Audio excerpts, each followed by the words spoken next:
نحمده ونصلي على رسوله الكريم اما بعد فاعوذ بالله من الشيطان الرجيم بسم الله الرحمن الرحيم ألم نشرح لك صدرك ووضعنا عنك وزرك الذي أنقض ظهرك ورفعنا لك ذكرك آمنت بالله صدق الله العظيم۔ ہر جلوہ پر ضیاء رخ انور کا نور ہے، ہر جلوہ پر ضیاء رخ انور کا نور ہے، شانوں میں کیا شان بلند ہے، یہ شان حضور ہے۔ مکہ کے تاجدار ہیں مدینہ کے حکمراں، مکہ کے تاجدار ہیں مدینہ کے حکمراں، عالم کے رہنما ہیں، یہ شان حضور ہے۔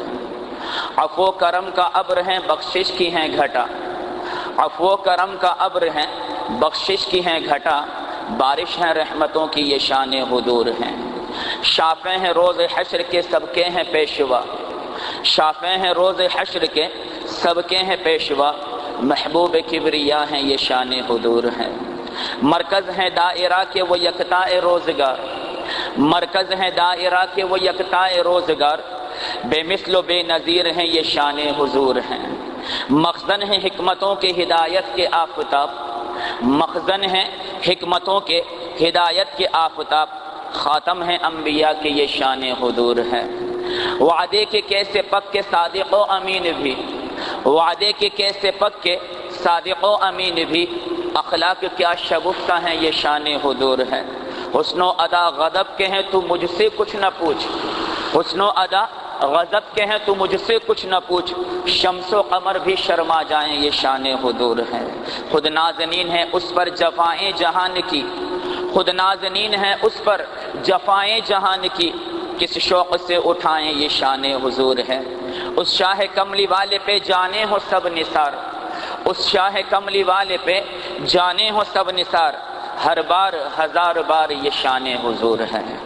میرا محترم عزیز و دوستو اور بزرگوں، اللہ تبارک و تعالی نے اپنے محبوب احمد مجتبی حضرت محمد مصطفیٰ صلی اللہ علیہ وآلہ وسلم کو ایسی نعمتیں اور ایسے کمالات دیے تھے، یہ دنیا کا ہر انسان تاجدار مدینہ صلی اللہ علیہ وسلم کو اپنا آئیڈیل بنا سکتا ہے، خواہ عالم ہے یا جاہل، حاکم ہے یا محکوم، مشرق میں رہتا ہو یا مغرب میں، وقت کا بہت بڑا ڈاکٹر ہے، انجینئر ہے، کاشتکار ہے، وکیل ہے، جج ہے، کوئی بہت بڑا واعظ ہے یا مجاہد ہے، ہر ایک کو نبی کریم صلی اللہ علیہ وسلم کی زندگی کے اندر اسوہ مل سکتا ہے، اور ہر ایک آپ صلی اللہ علیہ وسلم کی زندگی سے ہدایت پا سکتا ہے۔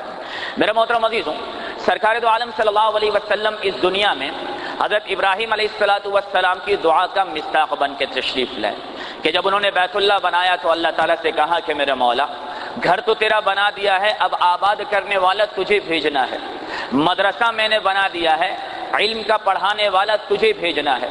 ذرا غور کریں میرے دوستوں کہ جو بن رہا ہے، جو گھر بن رہا ہے، اس کا نام بیت اللہ ہے، جو بنانے والا ہے وہ ابراہیم خلیل اللہ ہے، جو تعاون کر رہا ہے وہ فرمایا اسماعیل ذبیح اللہ ہے، اور جس کا گھر بن رہا ہے اس کا نام اللہ ہے، اور جسے آنا ہے اس کا نام محمد الرسول اللہ صلی اللہ علیہ وسلم۔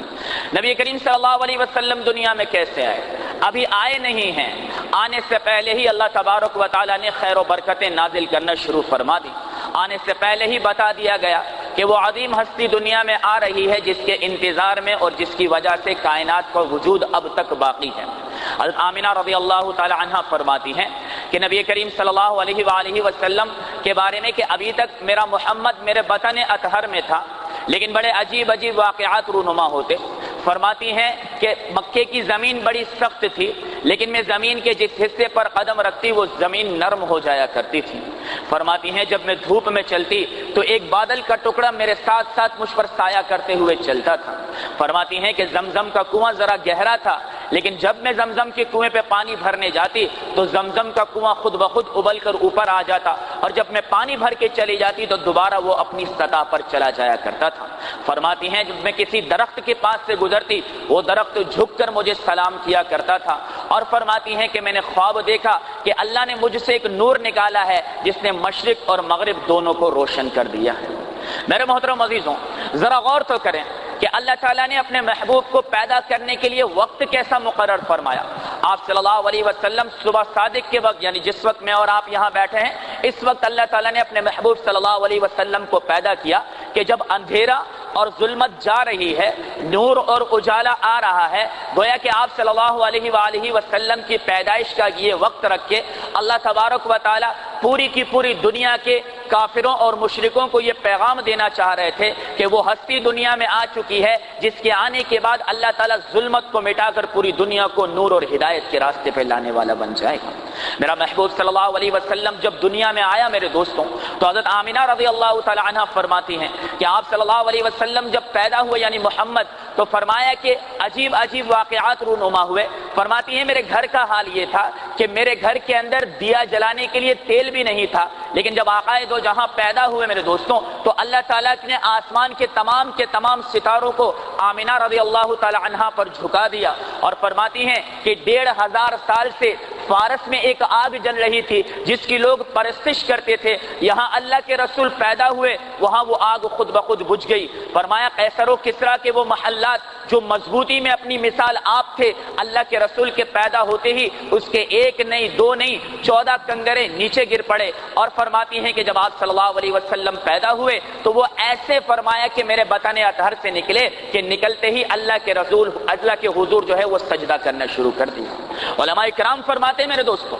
کہ آپ صلی اللہ علیہ وسلم کی پیدائش پر جو ستاروں کو جھکا دیا گیا، یہ دنیا کے لوگوں کو پیغام دیا گیا کہ لوگوں، وہ فرمایا کہ ہستی دنیا میں وجود پا چکی ہے کہ جس کے آگے آسمان کے ستارے بھی جھکتے ہیں، لہذا دنیا کے جتنے بھی بادشاہ یعنی ستارے ہیں ان سب کو بھی اس ہستی کے آگے اپنا سر تسلیم خم کرنا پڑے گا۔ اور یہ پیغام دے دیا کہ وہ ہستی وجود پا چکی ہے کہ جس طرح آسمان پہ چمکنے والے ستارے ہوتے ہیں، اس ہستی کے آگے جو اپنے آپ کو جھکائے گا، جو اس کی غلامی میں آئے گا، اللہ جیسے آسمان پر ستاروں کو چمکاتا ہے ایسے ہی اس کی غلامی میں آنے والوں کو اللہ تعالیٰ دنیا میں چمکانے والا بن جائے گا۔ اور واقعاتاً جو صحابہ غلامی میں آئے تو اللہ کے رسول نے خود فرمایا اصحابک النجوم، کہ میرے صحابہ ستاروں کی مانند ہیں، ان میں سے جس کی بھی فرمایا کہ تم فرمایا پیچھے چلو گے تو رشد و ہدایت جو ہے وہ فرمایا تمہارا مقدر بن جائے گی۔ اور قیصر و کسریٰ کے جو محلات کے 14 کنگرے گرے، علماء فرماتے ہیں کہ اللہ تبارک و تعالیٰ نے اپنے حبیب صلی اللہ علیہ وسلم کی حیات کے اندر دنیا کے بڑے بڑے 14 بادشاہوں کے تخت و تاج اپنے محبوب کبریا کے قدموں میں لا کر رکھ دیے۔ میرے محترم عزیزوں، آپ صلی اللہ علیہ وسلم دنیا میں پیدا ہوئے، بڑا عجیب معاملہ، پیدا ہونے سے پہلے ہی باپ کا انتقال ہو گیا۔ اس میں کیا حکمت تھی؟ علماء فرماتے ہیں کہ اللہ تعالیٰ دنیا کے لوگوں کو یہ پیغام دینا چاہتا تھا کہ کل میرا محبوب جوان ہوتا، اچھی صفات کا مالک ہوتا، لوگ کہتے یہ تو عبداللہ کی تربیت کا نتیجہ ہے، اس کے باپ نے تربیت کی ہے۔ اللہ تعالیٰ نے پیدا ہی یتیم فرما دیا کہ فرمایا دنیا میں یہ آیا تو یتیم ہے لیکن ساری کی ساری دنیا کے انسانوں کے لیے یہ سایہ بن کر زندگی گزارے گا۔ میرے محترم عزیزوں، دوستوں اور بزرگوں، اور کیا بات کرے، حلیمہ سعدیہ فرماتی ہیں کہ جب محبوب خدا صلی اللہ علیہ وسلم کو لینے کا وقت آیا، میری اونٹنیاں کمزور تھیں، میرے ساتھ جو چلنے والی قبیلہ بنو سعد کی عورتیں تھیں وہ مجھ سے بہت پہلے جا کر مکہ مکرمہ پہنچ گئی، اور جا کر انہوں نے امیر گھرانوں کے لوگوں کو بچوں کو لے لیا۔ آپ صلی اللہ علیہ وسلم کی والدہ کے پاس بھی عورتیں آتی اور آ کر پوچھتی گھر میں کوئی بچہ ہے؟ وہ کہتا ہاں میرا لخت جگر محمد ہے صلی اللہ علیہ وسلم۔ وہ پوچھتی اس کا باپ؟ آمینہ فرماتی ہے یتیم ہے، تو عورتیں بغیر دیکھے چلی جاتی کہ یتیم کی پرورش پہ کیا ملنا۔ آمینہ فرماتی ہیں کہ عورتیں آتی میرے لخت جگر کو دیکھے بغیر چلی جاتی، میرا دل ٹوٹ جاتا کہ آج اگر عبداللہ ہوتے تو وہ میرے محمد کو لے جاتے، اسے سیر کرواتے، اسے نئے کپڑے پہناتے، اس کے لیے کھلونے لاتے۔ ارے آمینہ نہیں جانتی تھی کہ یہ وہ مبارک ہستی ہے کہ جس کو اللہ تعالیٰ سیر کروانے کے لیے آسمانوں پر بلائے گا، یہ مبارک ہستی ہے کہ اللہ تعالیٰ جس کے لیے آسمان پہ چمکنے والے چاند کو کھلونا بنا دے گا، اور یہ وہ مبارک ہستی ہے کہ جس کو اللہ عزت کا ایسا لباس پہنائے گا کہ آج تک ایسا لباس کسی کو نصیب نہیں ہوا۔ چنانچہ حلیمہ سعدیہ کا نمبر آیا، وہ پہنچی اور معلوم کیا بڑے بڑے گھرانوں میں کوئی بچہ نہیں تھا۔ پوچھا کوئی تو بچہ ہوگا جسے حلیمہ بھی لے جائے اپنے ساتھ؟ فرمایا کہ ہاں عبد المطلب کا پوتا ہے لیکن یتیم ہے۔ حلیمہ سعدیہ کے گھر کا یہ عالم تھا کہ بکریاں دودھ نہیں دیتی تھی، اونٹنیاں کمزور تھی، گھر کی حالت بہت ہی زیادہ فرمایا کہ کمزور تھے مالی اعتبار سے۔ حلیمہ سعدیہ نے سوچا کہ پہلے ہی گھر کے حالات خراب ہیں، پھر اگر اس بچے کو لے کر جاؤں گی تو پرورش پہ تو کل ملنے والا نہیں کیونکہ یتیم ہے۔ پھر دل نے صدا دی، کیونکہ اللہ تو سعادت دینا چاہتا تھا سعدیہ کو، اللہ تعالیٰ نے دل میں صدا دی۔ حلیمہ سعدیہ نے سوچا چل کر دیکھ تو لیں کہ بچہ کیسا ہے۔ فرماتی ہیں کہ جب میں آمنہ رضی اللہ تعالی عنہ کے گھر تشریف لے گئی تو سرکار دو جہاں صلی اللہ علیہ وسلم آرام فرما رہے تھے، چہرہ انور پہ چادر تھی۔ حلیمہ سعدیہ نے پوچھا کہ آمنہ تیرا لخت جگر کہاں ہے؟ آمنہ نے آنچل ہٹایا، کہ یہ ہے۔ فرمایا کہ جب چہرہ انور سے چادر کو ہٹایا، حلیمہ سعدیہ فرماتی ہیں کہ آپ صلی اللہ علیہ وسلم کے چہرے پر وہ نورانیت تھی کہ حلیمہ وہیں اپنا دل ہار بیٹھی۔ حلیمہ فرماتی ہیں کہ میں دیکھتے دیکھتے فرمایا ڈرنے لگی، ایسا نہ ہو اس کی آنکھ کھل جائے۔ فرماتے ہیں کہ میں نے اس کے سینے پر ہاتھ رکھا تو سرکار دو عالم صلی اللہ علیہ وسلم نے اپنی آنکھیں کھول دی۔ حلیمہ سعدیہ فرماتی ہیں ایسے مسکرا کر محمد نے بچپن میں دیکھا کہ حلیمہ کے دل نے کہا اس کی پرورش پہ تجھے مال ملے یا نہ ملے، لیکن اس کی پرورش پہ تجھے دل کا وہ سکون ملے گا جس کا تو تصور نہیں کر سکتی۔ میرے محترم عزیزوں، حلیمہ سعدیہ جب لے کر آپ صلی اللہ علیہ وسلم کو جاتی ہیں، قبیلہ بنو سعد کے جس گھر کے قریب سے گزرتی اس گھر سے مشک پھوٹ کر باہر آ جاتا ہے۔ جب اپنے آنگن میں قدم رکھتی ہیں، وہ بکریاں جن کے تھنوں میں دودھ نہیں تھا ان کے تھن بھرے ہوئے نظر آتے ہیں، وہ اونٹنیاں جو لاغر ہونے کی وجہ سے اٹھتی نہیں تھی، آقائے دو جہاں کے آنگن میں آتے ہی وہ اٹھ کر فرمایا خوشی کا اظہار کرنے لگتی ہیں۔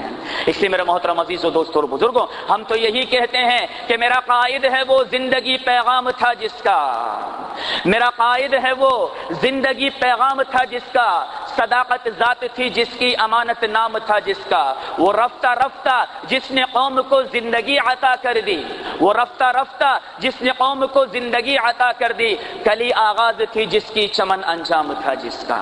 تو آپ صلی اللہ علیہ وسلم کی ذات بابرکت کو دیکھ کر دل یہ کہتا ہے کہ یہ نبی محبوب کل جہاں ہے، محبوب کبریا نہیں ہے صرف، یہ محبوب کل جہاں ہے۔ اور واقعتاً وہ صرف خدا کا محبوب نہیں تھا، وہ انسانوں کا بھی محبوب بنا، وہ جانوروں کا بھی محبوب بنا، وہ جمادات کا بھی محبوب بنا، وہ نباتات کا بھی محبوب بنا۔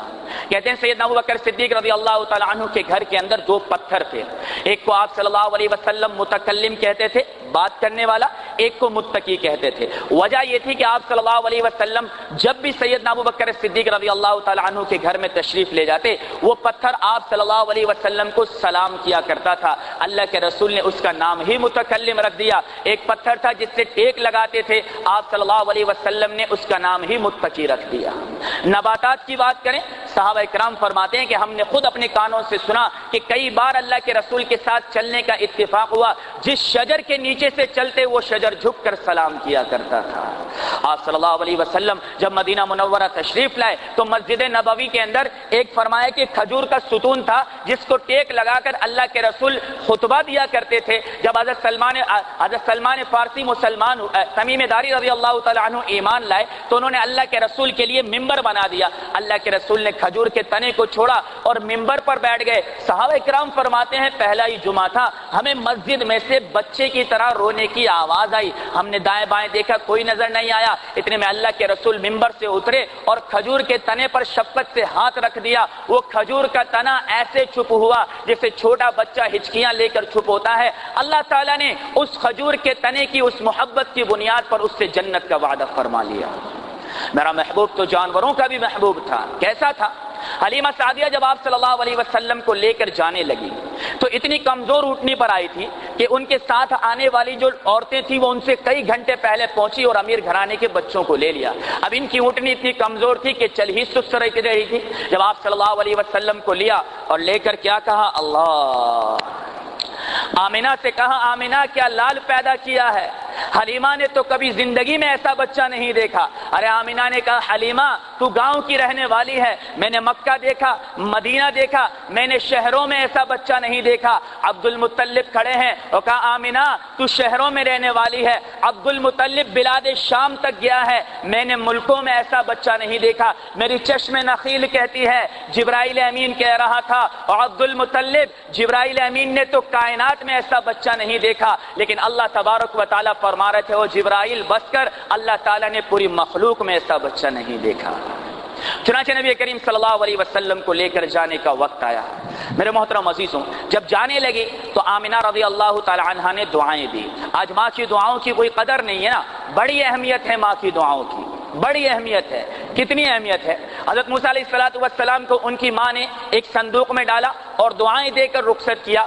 موسیٰ جا رہا تھا، کلیم اللہ بن کر واپس آ گیا۔ اسماعیل علیہ السلام کو ان کی ماں نے بنا ٹھنا کر بھیجا عید کے دن صبح، اسماعیل جا رہا تھا، ذبیح اللہ واپس آ گیا۔ یہاں نبی کریم صلی اللہ علیہ وسلم کو آمنہ نے دعائیں دے کر بھیجا تو محمد جا رہا تھا، محمد الرسول اللہ بن کر آ رہا ہے۔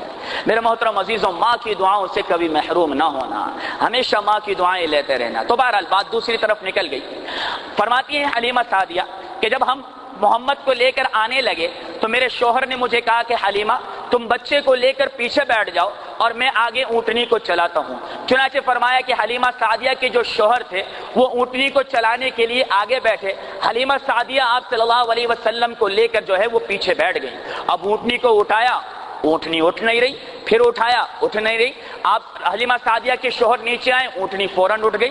پھر فرمایا سوار ہوئے تو اٹھنے نہ لگی۔ ارے کیسے اٹھتی میرے دوستوں؟ وہ اونٹنی دیکھ رہی تھی کہ محبوب کبریا کو حلیمہ سعدیہ کے شوہر نے پیٹھ دے کے رکھی ہے۔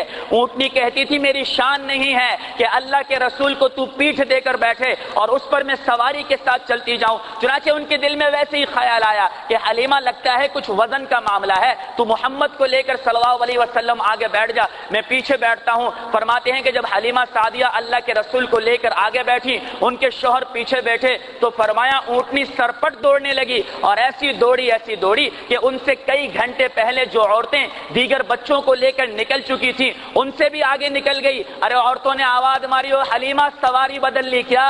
حلیمہ سعدیہ نے اللہ کے رسول کو اٹھا کے فرمایا سوار بدل چکا ہے، اب سوار بدل چکا ہے حلیمہ کا، اور حلیمہ کے دن بھی بدل چکے ہیں۔ تو اونٹ کے دل میں ایسی محبت تھی کہ اللہ کے رسول کو بچپن میں پیٹھ ہو جائے، نبوت نہیں ملی، رسالت نہیں ملی، لیکن اللہ نے اونٹ کی یہ فرمایا ہمت اور جرت نہ بنائی کہ اللہ کے رسول کو پیٹھ ہو اور تو چلتا رہے۔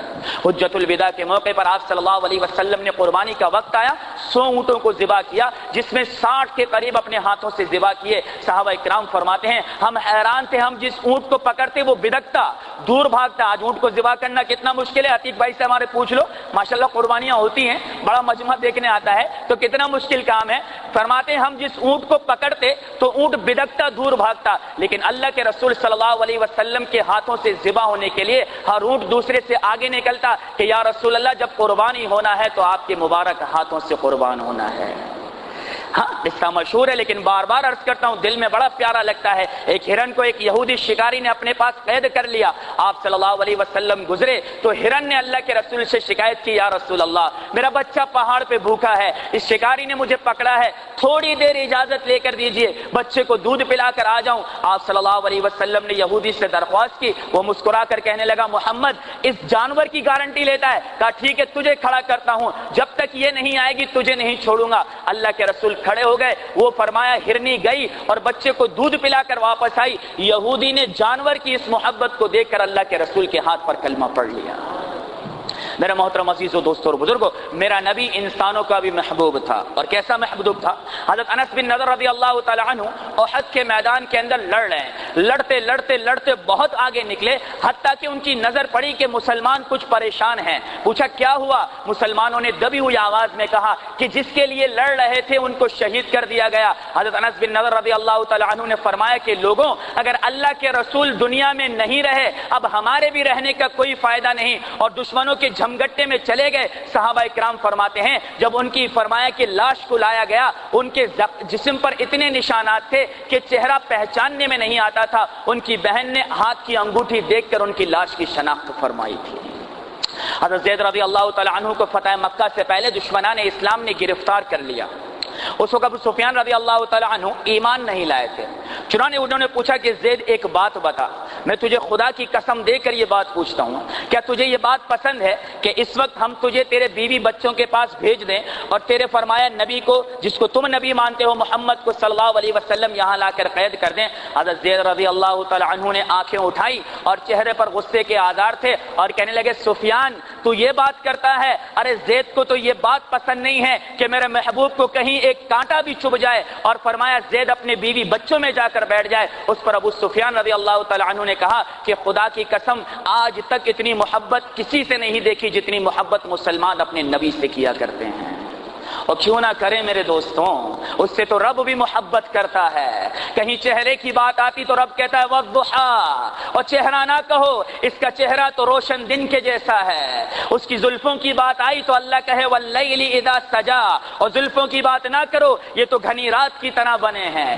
اس کی جان کی بات آئی تو فرمایا لعمرک، اس کی وحی پر اعتراض ہوا تو فرمایا وما ينطق عن الهوى، اسے مجنون کہا گیا تو اللہ کا نظام اور قرآن کا انداز بدل دیا کہ وما صاحبکم بمجنون۔ میرے دوستوں اور بزرگوں، وہ کہ جس کے اخلاق کو اللہ تعالیٰ نے فرمایا انک لعلی خلق عظیم، وہ نبی تھا میرے دوستوں کہ جس سے محبت کرنا شرط اول تھی، اور کی عبداللہ بن زید رضی اللہ تعالیٰ عنہ نے۔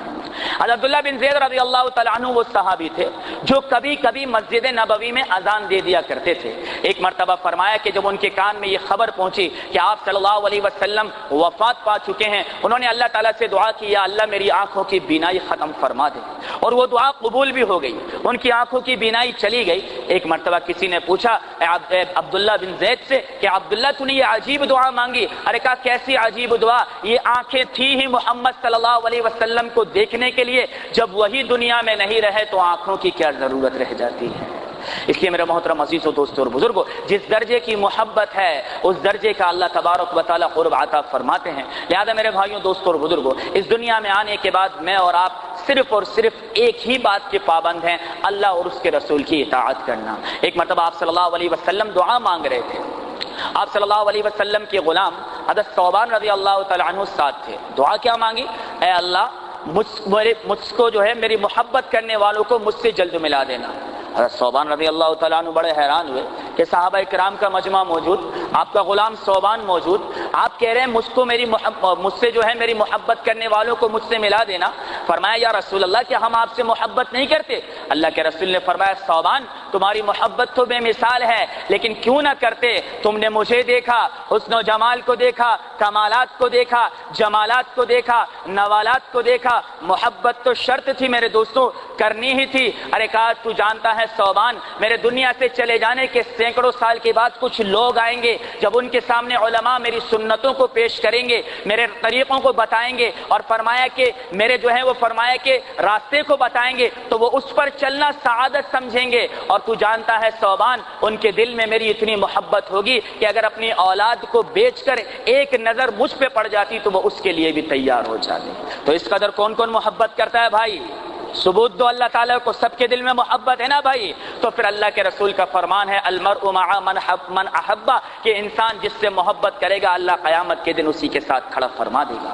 تو اللہ تعالیٰ میرے دوستوں اور بزرگوں ہم تمام کے تمام مسلمانوں کو ایسی زندگی عطا فرمائے جو اس جہان میں اللہ کے رسول صلی اللہ علیہ وسلم کی فرما برداری میں گزرے، اور کل قیامت کے دن اللہ تبارک و تعالیٰ کے دربار میں جب میں اور آپ حاضر ہوں تو اللہ تبارک و تعالیٰ کو اپنا ظاہری حلیہ دکھا کر ہم کہیں کہ تیرے رب تیرے محبوب کی یا رب شباہت لے کر آیا ہوں، حقیقت اس کو تو کر دے میں صورت لے کر آیا ہوں۔ لہذا اللہ تبارک و تعالیٰ بھی خوش ہو کر فرمائے گا ارے میرا بندہ کی محمد سے وفا تو نے تو ہم تیرے ہیں، کی محمد سے وفا تو نے تو ہم تیرے ہیں، ارے یہ جہاں چیز ہے کیا لوح و قلم تیرے ہیں۔ تو اللہ تبارک و تعالیٰ ہم تمام مسلمانوں کو ہر چیز سے بڑھ کر آقا دو جہاں صلی اللہ علیہ وسلم سے محبت کی توفیق عطا فرمائے۔ وآخر دعوانا ان الحمد للہ رب العالمین۔